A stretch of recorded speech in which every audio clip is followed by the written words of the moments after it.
So when we're going to reach to make our favorite gin cocktail, a gin and tonic, why don't we actually swap our beautiful Indian tonic for something a bit more warm and a bit more spiced, you know, like our London Essence ginger ale?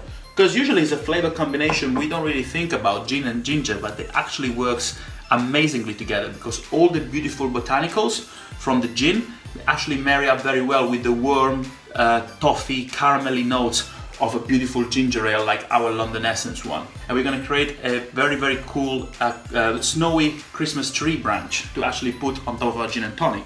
We're just going to take our rosemary, dip it in some water, and then just very, very gently rub it in some caster sugar.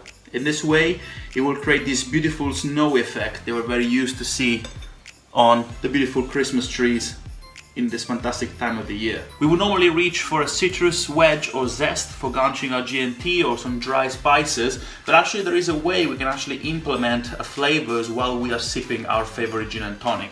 And we can do it by using a beautiful cold tea infusion bag. This is a pomegranate and elderflower cold tea infusion, and we literally just place it on top of our favorite G&T exactly as we would put our amazing, you know, our favorite garnishes, and it will slowly infuse our drink, making it much more unique and give it a beautiful style. So Merry Christmas again from London Essence, and salute.